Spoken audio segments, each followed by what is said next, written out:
Inilah peran Gus Maksum dan Banser dalam penumpasan PKI di Kediri.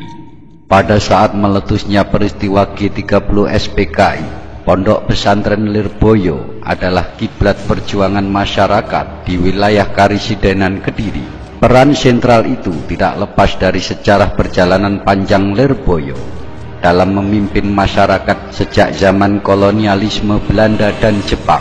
Pasukan peta misalnya dibentuk di Lirboyo dan berawal dari inisiatif Kiai Haji Ibrahim atau Mbah Brahim Banjarmelati adalah ipar Kiai Abdul Karim Lirboyo. Sedangkan Laskar Hizbullah Sabilillah di Kediri disponsori oleh Kiai Makhrus Ali yang belakangan hari menjadi embrio terbentuknya Kodam 5 Brawijaya. Peran sentral itu tidak hanya berhenti di situ. Di masa pemberontakan PKI, aksi sepihak yang dilancarkan di berbagai daerah menggugah kesadaran para pengasuh Lirboyo untuk bertindak. Saat peristiwa Madiun, Kiai Makhrus Ali bersama para santrinya berangkat ke Madiun untuk menumpas pemberontakan PKI. Kiai Makhrus Ali bergabung dengan Brigade S. Surahmat dan berhasil menumpas pemberontakan di sana. Gus Maksum sebagai orang dekat Kiai Makhrus Ali didapuk menjadi komandan tempur lapangan setiap aksi penumpasan. Aksi teror yang dilakukan PKI hampir merambah ke seluruh wilayah Nusantara. Kediri, daerah yang menjadi tempat tinggal Gus Maksum, juga tak luput dari aksi-aksi itu. Penculikan, penyerobotan tanah, pembunuhan, dan tindakan brutal lainnya hampir menghiasi kehidupan Kabupaten Kediri. Melihat aksi sewenang-wenang itu, Gus Maksum mempunyai keyakinan bahwa PKI yang selama ini sebagai partai politik resmi yang diakui pemerintah telah membuat makar dan ingin merebut kekuasaan sekaligus mengubah ideologi Pancasila menjadi komunis. Sebagai orang Muslim, Gus Maksum sangat tidak rela jika negara ini berubah menjadi negara komunis. Dengan bekal kemampuan yang dimilikinya, Gus Maksum sebagai seorang yang sangat muda, pada waktu itu usia beliau masih 18 tahun, telah diberi amanat menjadi komandan pemberantasan PKI. Beliau orang yang berani terang-terangan menyatakan ganyang PKI di Kediri dan telah membuktikan dengan tindakannya. Strategi PKI untuk melakukan kudeta diantaranya selalu membuat keresahan dan provokasi. Salah satu provokasi PKI adalah menantang GP Ansor untuk melakukan pertandingan silat secara reguler sebulan sekali. Karena kebetulan di pihak PKI banyak merasa jago silat, tantangan itu ditunjukkan kepada 3 pesantren di Kecamatan Prambon Nganjuk, yakni pesantren Selo Agung, pesantren Bandung, dan Kedung Sari. Awalnya, Ansor menganggap ajakan itu adalah salah satu bentuk mempererat persahabatan. Namun, setiap pertandingan diadakan, ejekan, agitasi, provokasi, dan teror terus-menerus dilontarkan oleh pihak PKI. Puncaknya, pertandingan yang dilaksanakan di Desa Watu Ompak, Prambon Nganjuk. Pada waktu itu suasananya begitu panas. Pesilat dari pihak PKI tampak percaya diri. Maklum, pada waktu itu daerah Prambon, PKI-nya sangat dominan. Mereka terus memprovokasi Ansor. Aku kemari jalan-jalan ke neraka, dan kata-kata yang seenak mereka.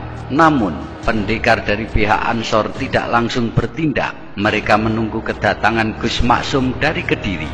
Akhirnya Gus Maksum datang dan langsung naik ke arena pertandingan dengan meneriakkan takbir, Allahu Akbar. Pada waktu itu, orang-orang melihat rambut Gus Maksum tengah berdiri dan mengeluarkan asap. Melihat itu, pemuda Ansor bangkit keberaniannya dan langsung menyerang pihak PKI. Yang kala itu mulai ketakutan. Spontan, pihak PKI banyak yang lari tunggang langgang.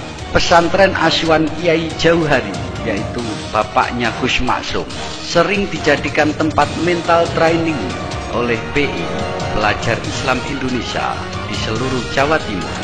Pada waktu itu, tepat subuh 13 Januari 1965, sekitar pukul 4.30 pagi, sedang diadakan acara istighosah Saat acara sedang berlangsung dengan khidmat, tiba-tiba gerombolan PR, Pemuda Rakyat, BTI, Barisan Tani Indonesia, dan underbond PKI yang lainnya masuk menyerbu dan merusak jalannya acara. Gerombolan yang jumlahnya lebih kurang 1.000 orang dipimpin oleh Ketua Pengurus Cabang PR yang bernama Suryadi.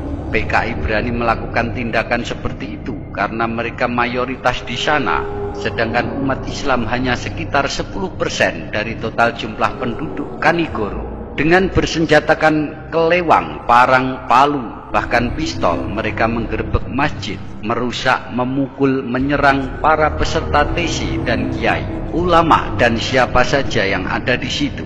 Mereka memporak-porandakan apa saja yang di dalamnya, termasuk menginjak-injak Al-Quran dan memperlakukan wanita di luar batas kesusilaan. Dengan diiringi yel-yel seperti ganyang santri, ganyang sorban, dan lain-lainnya, mereka menyandera para TC dan para kiai dan ulama termasuk Kiai Haji Jauhari.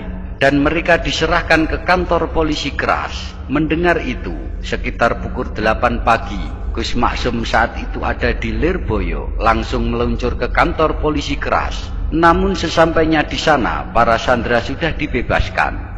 Gus Maksum pun menuju ke Kanigoro dan mendapatkan mereka dalam keadaan selamat, walaupun masih tampak ketakutan dan trauma pada peristiwa yang baru saja mereka alami. Ketika mereka hendak pulang ke rumah masing-masing, mereka banyak yang masih trauma dan ketakutan. Kaum wanita banyak yang menangis karena khawatir dihadang PKI di tengah jalan. Maklum, rute dari Kanigoro menuju Jalan Raya Tulungagung Kediri memang agak jauh dan kanan kirinya masih sepi dan juga tidak ada pemukiman penduduk. Akhirnya Gus Maksum mengawal mereka sendirian dan terus menjaga mereka hingga mendapat kendaraan. Teror Kanigoro mendapat reaksi sangat keras dari umat Islam, khususnya daerah Kediri, dan teror-teror terus saja berlanjut. Tidak lama atas kejadian itu, Banser GP Ansor di bawah komando Gus Maksum menerjunkan 8 truk personilnya menggempur PKI di Kanigoro. Gus Maksum dan para pasukannya di bawah lindungan Allah Subhanahu wa Ta'ala dapat menghancurkan PKI di wilayah Kanigoro dan sekitarnya. Semoga kisah ini dapat menjadi pelajaran untuk kita semua bahwa negara Indonesia ini adalah berasaskan Pancasila dan komunis tidak akan bisa hidup di negeri ini. Amin amin ya robbal alamin.